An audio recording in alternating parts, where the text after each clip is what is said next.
So, Chris and I are going to discuss the importance of relationships. Mm-hmm. Oh, okay. That So was go easy ahead. enough. Let's discuss. So I guess some of the ideas that we had are to talk about why relationships are important. Why they matter. Yeah. And there's a few areas that we narrowed it down to that we think are the base. So evolutionary reasons, psychological reasons, and if there's any metaphysical, philosophical, or spiritual type reasons. So I was talking with some people about this, about the evolutionary reasons. Mm-hmm. And the question came up, well, why is that important for us to know? Why do you think? Because it's life. Like, we evolved. Mm-hmm. That's pretty much accepted by anyone who thinks in the scientific realm. And by thinking, I don't just mean mental process, but actually that's their job to think. And it's taught everywhere, basically. But I think why they meant that wasn't because they had a problem with evolution, Okay. but more about why is this important for me, who has evolved, let's say, to a certain point, and why are relationships important to me? That makes sense. I would say it's important, just like every, like history is important. Why is that? Because we learn from it. So we have certain habits and certain behaviors that we don't necessarily think about. But if we recognize where they came from and what they're stemmed out of, we can more accurately change them or understand them or benefit from them. Build into them. Yeah. Mm-hmm. So just having that knowledge enables us in ways that we're just not enabled if we don't know. Yeah, because you're ignorant. Yep. So, from an evolutionary standpoint, Yeah. relationships are important. Why? Sorry, you said evolutionary? Mm-hmm. Okay. I can give you where I think they came from, as in every animal has, especially in the mammal category, has a relationship of some kind. We see the difference in like parenting styles, but at least there's not many solo mammals that survive. So it's pretty much accepted, generally accepted, that mammalian brains developed beyond the capacity of reptilian brains because of the relationship between a mammal mother and its offspring. Yeah, I don't know if that's accepted. I think it is. But yeah, I'm not saying it's false. I'm just saying I don't know. I think it sounds good, but I don't want it to sound good just before the argument of it sounding good. I do think that we can at least say that evolution helped, or relationship helped evolution, or evolution helped through relationship. The fact that I can't do everything myself, that I am not a perfect being. That gets into other things. But hunter-gatherers excelled because those who couldn't hunt very well might be able to gather other berries, or those who couldn't hunt but could gather berries were still taken care of. And it helped balance out the creature that we are. And even so, I guess thinking about what you said, the mother aspect or the raising aspect, because I'm trying to think, are there reptilians and other animals like that the parents still raise their young? There's definitely a correlation between, I don't know of any reptiles that care for their young, unless after they hatch. Yeah. Okay. Unless dinosaurs, there is some evidence that dinosaurs cared for their young, but they're very related to birds, and we see that with alligators birds. though? Alligators will tend the nest, Yeah. but there isn't a whole lot of care after the baby alligator is born, Okay. from my recollection. Yeah, I didn't know that part. But I was going to say birds. I was going to mention birds usually raise them for a bit, at least. Yeah. And there's definitely a correlation between the intelligence and the consciousness, the conscious awareness of creatures, between that and the level of relationships that they have with their own kind. Okay. So birds have a higher state of intelligence and awareness than reptiles do. And mammals have a higher state of awareness and intelligence. So forth. And the longer the relational dependency is there, the bigger the brain and the more intelligence. Not that intelligence and the size of the brain are directly related, but yeah. So like elephants though? Yeah. Because elephants get raised for quite a bit, I thought. Yes. Yeah. So regardless, through evolution, we see relationship having an impact in the advancement of whatever species has that relationship. And the more relationship, the higher at least awareness and cultural evolution has occurred. Yeah. Can you argue that? For our species, for sure. Yeah. And definitely primates. Well, and you can't have cultural evolution without relationship because you don't have relationship or culture without relationship. Right. There's no society. So which I think leads into the next step of relationship caused civilization, caused culture, and with that is where we made a lot of progress. Yeah. Because we really stopped, or we may have stopped, physical evolution for ourselves. That's something I believe in. Because of how easy it is now to fix all the problems. So the survival of the fittest for the physical aspect, kind of stopped in humanity, I think. Yeah, or at least slowed to a crawl. Yeah, but I'm not counting mental evolution, like with the development of the brain. I think that's the part where we'll still have evolution. And then maybe people who are immune to all disease, but I think we'll be able to fix that before it matters on a biological level if we evolve that way. Yeah. And so once you bring in culture, then you have to start talking about philosophical reasons, I believe, because then it gets much more complicated. And I think looking at it philosophically, psychologically, is the next one. It's actually both. But yeah. But the psychological ramifications, I think, help transition from what we view as like a mindless beast mammal into a more consciously aware humanoid. Yeah.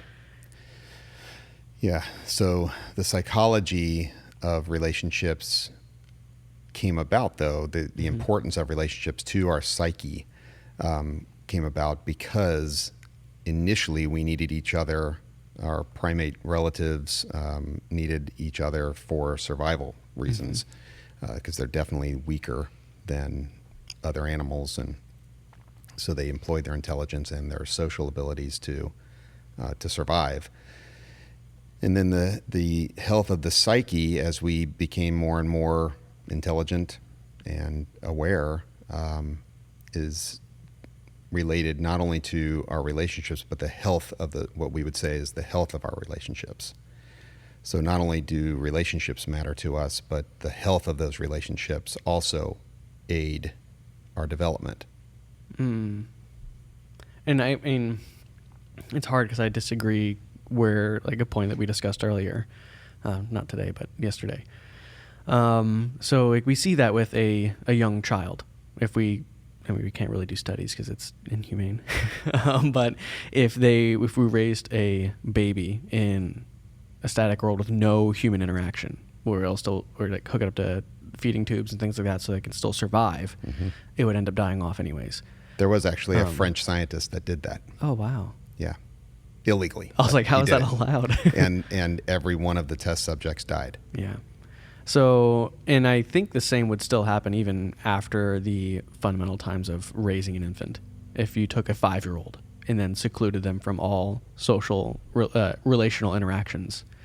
I mean, we have small examples of that in like solitary confinement in prison. So we know things like that just aren't good for the psyche of a person. Right. I think the difference where we differentiate in our opinion is the cause. I don't think that that's an evolutionary cause, like that it damages us because we need it for evolution. But I think it's something that we can't really fully debate because when we don't know, it's speculation.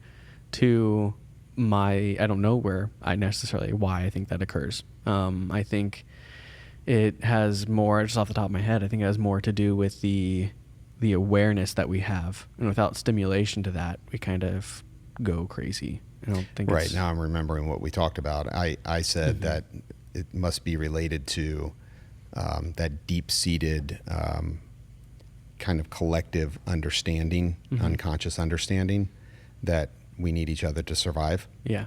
That's like etched into our through DNA evolution. past through evolution. And that when you remove someone, you isolate them from society, relationships, the insanity ensues because of not the need for stimulating our consciousness, but because of that fear that we have that we need each other to survive. Yeah, and that's where I just disagree. But it's something that I haven't done enough research on, or honestly thought about it. Neither enough, have I. Because we just talked about it yesterday. Just speculating. Who's a big guy on YouTube? Damn, I hate not knowing people's names. Cause he does a lot of like scientific type videos. Balding, glasses. Come on. Okay. Balding with glasses. Regardless, who cares? We're wasting time. It's a large category. Huh? Is it Graham Hancock? No, he does he's funny. His voice is very distinct. He has a catchphrase that people say. He calls us something. Anyways, regardless. He has like a YouTube channel, not just a YouTube channel, but a YouTube show now, where he started doing on YouTube Red. Oh, you mean Michael? Yep. Michael, from Vsauce. Vsauce. Yeah. There we go. I don't remember his full name, but yeah. Yeah. In one of those, he put himself in like the isolation rooms. So you can't tell, and it's not just isolation from relationship, it's time. Like the light was constant, so he couldn't tell time. He didn't know how much time passed, and he has no outside interaction. Yeah. And that's why I don't believe in the evolutionary part of just the relationship, because that part is what can induce like the craziness. We start hearing things and start doubting basic self things. Like he started thinking that I believe he started thinking that time had already passed, or it had moved so slow that he's like going to stay in here forever. And so I think that's kind of why. Yeah, I feel like it could be a lack of just input in general, because we are so used to so much stimulus, like from everything from sight to smells to sounds to all that kind of stuff. And you're just in a room, whether it's a prison cell or whatever, like you're just cut off from experiencing anything, really. Yeah. And I wonder if it would be, I say a nice test, because causing insanity in someone is always nice. But if you slowly went into isolation, so at first you cut off all like phone usage, and then you couldn't have TV, couldn't have internet, and then you couldn't leave your house, but people could still come over, but then no one could come over, but you had a roommate, and then slowly put yourself into isolation, would it be more okay? I think it would be more okay. Yeah. I mean, I'm using very relative words. So would your, I mean, it might not actually be labeled psychosis, but would your mental stability be normal as it was before you went in? Let's use that as the gauge. I don't think it would be normal as it would be, while you're in relationships. No. Really? No, I don't think so. See, and that's, I guess, where we differ. And it might be just my own preconceived, like, I don't interact with many people as it is. And so I feel like I would be okay with that interaction with other people. Yeah. Yeah. I mean, we do have a test subject in Kevin O'Hara. Yeah. But, I mean... He wasn't completely cut off from society because he had TV. Mm-hmm. And I would say, though, he is a social person. He doesn't like interacting with a lot of people, but he still was social. I think you're right about that. Yeah. So he's not nearly as introverted as he thought he was. Yes, that's true. And so, but that itself, that realizing that with Kevin made me think it with myself. Like, am I actually as introverted as I think I am? And I know, and so I started trying to pinpoint, like, how many of my interactions do I intentionally do because it's either good for me, and I know it's good for me, so I try it, good for my life, career, my jobs, my interactions, just to be successful in life, and how much of it comes because I want it, just for my own pleasure. Right. And that one I don't know, and I can't answer for sure. I'm still testing it, I guess. But I think that leads into the philosophical and the metaphysical parts of it. For the argument, let's just say I would be okay psychologically if I cut off relationship with everyone else. Why should I still not do it? Why shouldn't I do it? Well, because you live in a society, and so there is at least an unspoken social contract between you and others. No, that's something I wholeheartedly disagree with. I don't care. Like, if it's just a social contract, and if you couldn't earn a living. Well, and I said, so I think that breaks the philosophical. I think that goes into, again, the psychological. Like, if I can get by, because I mean, there's plenty of things I could do with very little interaction. And I mean, and that's helpless. That's you can't avoid all interaction aside from putting yourself in a room, but then you can't live. Yeah. But like, if your necessities were taken care of, and then beyond that, you didn't have to interact with anyone. If you had a source of nutrition, that's using relationship in the very broadest term, and I don't think that's effective for our talk about relationship. That's not really what I mean. Because when I say avoiding relationship, me going to the store and buying food isn't relationship with the cashier. Okay. Right. So you're not using that very broad understanding of relationship. No, I'm using the term of relationship that really is poignant for all of these. Because even if you want to call through evolution, reptiles still interact with each other. Mm-hmm. We're not labeling that as a relationship, though. Right. So getting back to the relationship as a interaction for growth or mentorship, or have some real connection aside from physical space type of relationship. I don't know how to define it better than that. If I could still earn a living, don't care how all those are taken care of. Let's just say we could. Why should I not do that? Are there reasons why I shouldn't do that? I mean, my gut reaction to that is you shouldn't do it, because we need love. We need each other beyond. We've transcended the survival needs in many ways, but we still need. We still seem to need the interaction between people that we care about and feeling cared about. And I'm thinking of Maslow's hierarchy of needs, and how the needs go from, those base animal needs, food, sex, shelter, that kind of thing, and then security, the feeling that you have some security against danger, and then the need for social interaction he has there. He does? And then above that, yeah. Oh, I don't remember that. And then the need for self-esteem based on what others think of you, so that because you mirror from them and develop your own self-image, and then self-actualization. Yeah.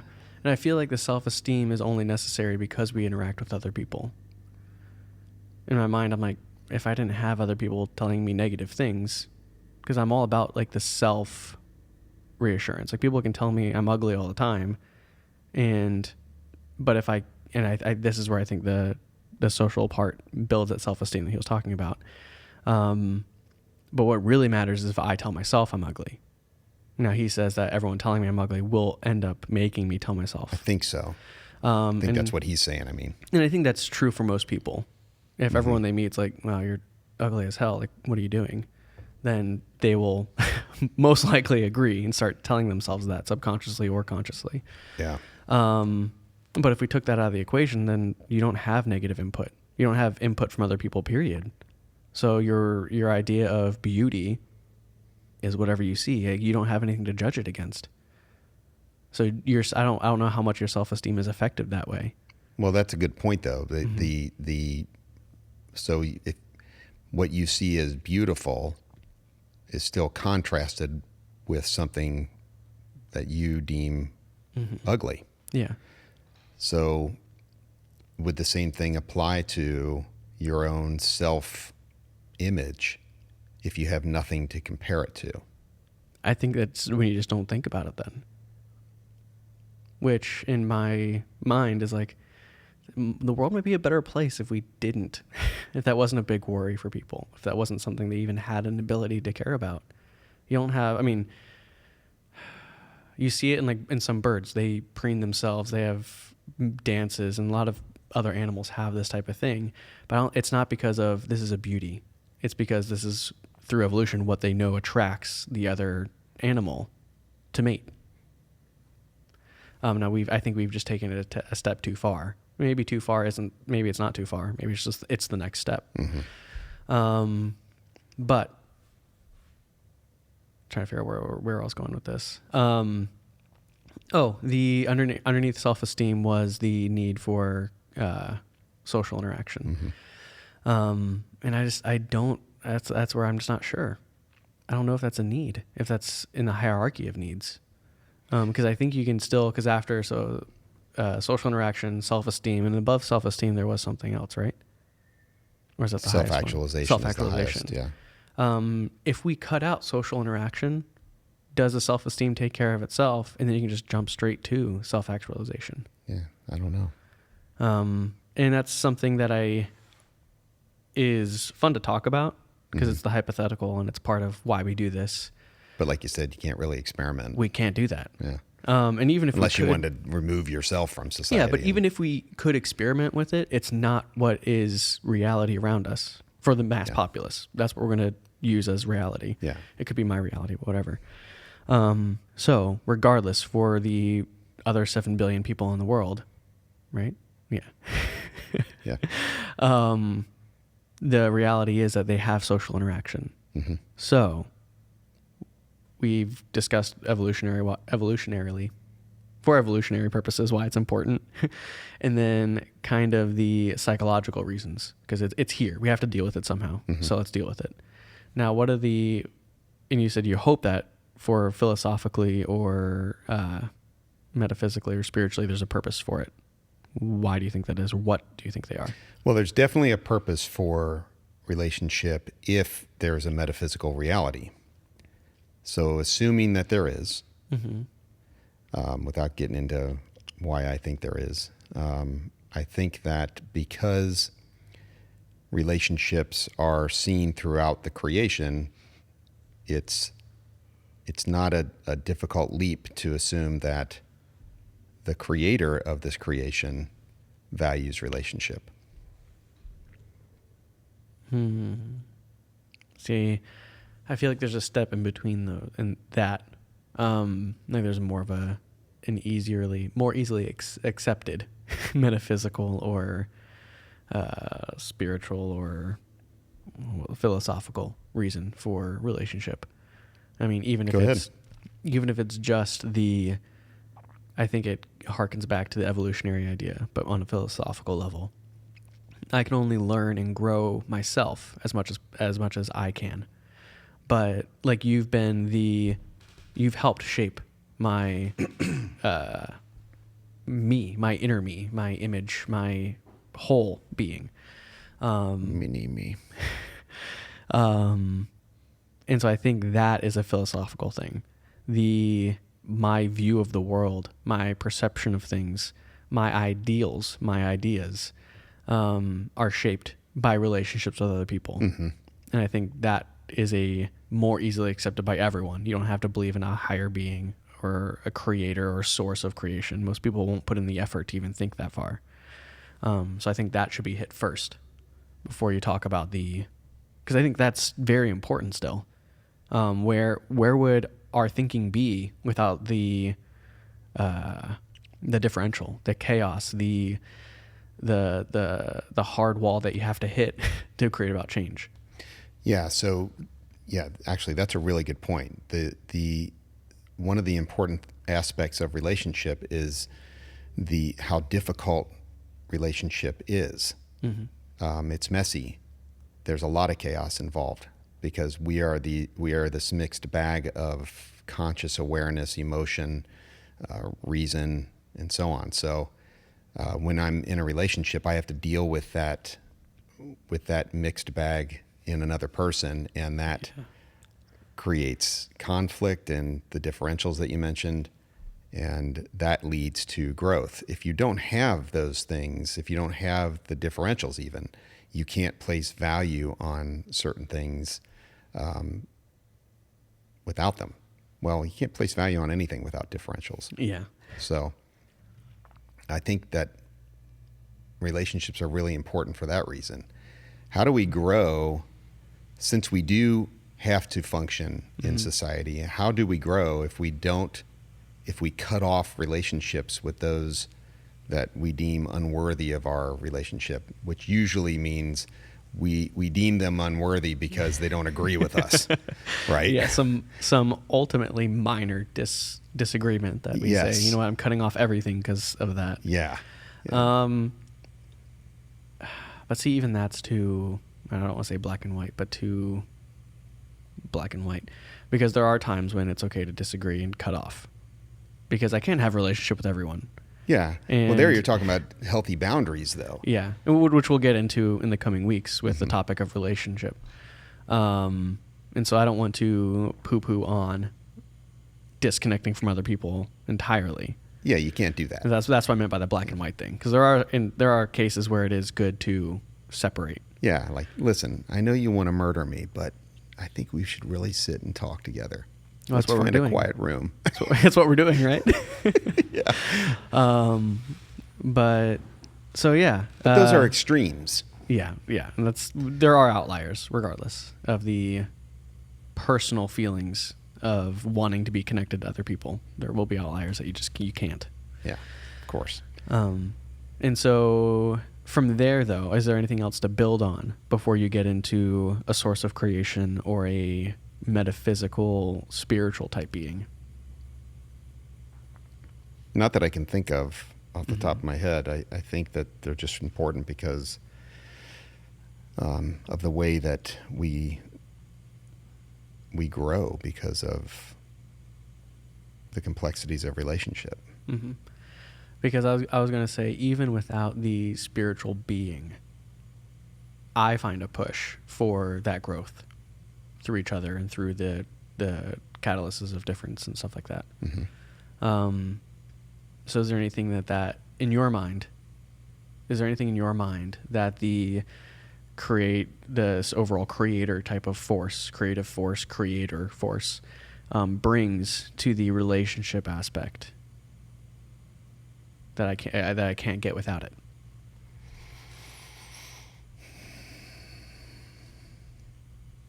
I will tear apart whatever you say. No, I know. That's why. I know. That's why I pause. Because of course my gut reaction is yes. The creator would bring something more to that to your growth than the very different relationships that we have with people. So when I talk about a relationship with God, I don't mean that the same way that I think it exactly. Because contrary to what people may say, or maybe they actually believe, hearing from God, having an audible conversation, irrefutably audible conversation with God about, what kind of furniture I should buy or something like that. It just doesn't, that's definitely not his MO. We can say that for certain. Yeah. So the relationship is different. So then the question is how, not even how it's different, that seems pretty obvious, but what is the value that different relationship brings versus relationships with people? I just had an idea, and it might be a little off topic, but so let me go off and then try to bring it back, because it might. So I'm a big role-playing fan. Me too. I'm a big tabletop role-playing fan. I like D&D and Pathfinder and games like that. Did I tell you about the one they made for autism? It's not directly for autism, but it's made to help people on the spectrum or people who are just socially inept or younger kids. Yeah. Yeah. They made a whole curriculum that uses role-playing and dice type games to help. And they show it helping people with autism because their whole life they're told to stop. sit still or listen or do this, and they are always told no. Like, but then Pathfinder or D&D or this game where they can role play something comes along, they're like, I want to throw that rock, and the response is, okay, try it. Like they can do whatever they want. Yes. And then they learn the interaction of the relationship with other people. It's their turn to talk. They get to play now. So I have to, like, the learning of passing the torch is, I think, how the video talked about it, like the words they used. That's interesting. I know. It was so cool watching the video and then reading. And they have a couple TED Talks on D&D and like that role-playing type of game, in that how it helps you build in your social awareness and things like that, which is my connection, I think. Because I was going to ask you, would it would be easier for you to say, because it's harder for me to debate, the idea of my thinking that there is a greater spiritual being and pretending there is one has benefit. That's hard to argue against that. Against that, yeah. Where saying that there is one, and so I'm going to have a relationship with it, is much easier to debate. But is me pretending that there is a creator, not pretending, is me thinking that there is this creative force and acting as such, in turn, that is having a relationship with. Because I think in having the relationship with the creative force being then goes back to the larger, I think it's, again, harder to debate if you use the larger term for relationship again, an interaction, period. Yeah. And then even just critically thinking about what would the ideals be? Why would the creator create this? What would their purpose be? Just thinking those things, I think, has a lot of benefit. Yes. That is a lot harder to argue. Against. And so that's, I think, where I was going, the large tie-in with me thinking of pretending or acting as if. Yeah, but let's go back to the role-playing thing, because I like it too. It just got me thinking. I'll sit around and I think about my character that I play. His name is Hawkmile. Yeah. For almost the wisdom of God in Hebrew. I think we've been going 3 years now, if not almost 3 years. Good Lord. It's hard to imagine. So the truth is that the things that Hawkmile does in that imaginary world, I would never do. Yeah. So many of them, for example, well, I was going to say cleaving a goblin in two, obviously, because there aren't any goblins here to cleave in two, for one, but just that more violent expression of his anger or his sense of righteousness. But let me play the other hand of that. How much of that is actually base in you somewhere? Well, that's what I'm getting at. You try to fight against it. Yeah, that's what I'm getting at. So it's not that you wouldn't do those things. You're afraid you would do those things. It's not that I couldn't do those things, but realizing that potential lies within me is what Carl Jung calls shadow work. Yeah, well, I guess what I'm trying to clarify is, because when I play, there are some things that my character does that I see as past flaws in me. And so I will bring up. Yes. And especially so I can recognize it as a third party. Like, oh yeah, that was bad and I shouldn't act that way because this is exactly where my point is. Yeah. Well, that's why I wouldn't say it's not something I would do. Like, oh, I did do it. Yeah. Right. Hawkmile, as an example, is way too concerned with who considers him a friend. Yeah. And if he thinks that people don't consider him a friend, it just makes him really insecure and so on. That's a reflection of me, 15 years ago. I worried about that in excess. And so revisiting that through that character helps me to keep that potential of mine in my conscious awareness. Yeah. Yeah, I think it's super valuable. And so I think maybe that's partly why I believe we've reached a point where relationships aren't as important, because how much have we culturally evolved? Let's put it into hypothetical. Maybe we can get to a point where we've evolved culturally enough to where all those counter opinions, it starts with the D. Differentials. I'm sorry, I'm blanking on the word now. Where all those differentials are already put into place through our evolution. Like maybe at a certain point, say when you reach like 21 years old, or you've experienced enough, there's enough cultural already advancement, evolution, that you can play all those things out in your mind. You don't need the other differential to sit across from you and say, yeah, but did you think of it this way? Because maybe that problem has already been solved through evolution, the cultural conscious evolution. Right, I got you. So could we ever get to a point where that's the case? And I know we can't say for sure, but right. I would say no, because I think that there's a smattering of free will in every individual. Sorry, keep going. And so they have something to offer in that freedom that I can't directly replicate in my imagination. Free will is, again, a debatable topic. So in my mind, I think what I would have said back to me is I don't think we can ever know enough. I don't think we can ever know it all to get to the point where I'll have enough differentials to not need a relationship. Right. And what I'm saying is that that's just a part of that. And I brought up is what I'm saying. That's a debatable part. It is. So. Yeah. Free will is debatable, but that's where my head went anyway. Yeah. So I think so what are key things? So relationships are important because it's where we came from. It stems from evolution. Mm-hmm. If you don't believe in the real world, physical application of evolution, it is in the social evolution. It's in a psychological evolution. It's somehow tied in. And if you don't believe in Darwin type evolution, then fine. Accept it's there and make up your own reason why. God put it in you. You need a relationship because God says so. What are other key points in that? So then psychologically, we seem to need it and we're stuck with it. So let's deal with it. As much as I don't want to be stuck with it, I am. So let's deal with it. Yeah. And I'll make the best of it because it helps me be better. Mm-hmm. I probably would have gone down that trail of being alone because I didn't want relationships. And if I didn't try to better myself, I would have never tried to pursue engaging in relationships. I don't know how much time we have, but I want to ask you a personal question. Mm-hmm.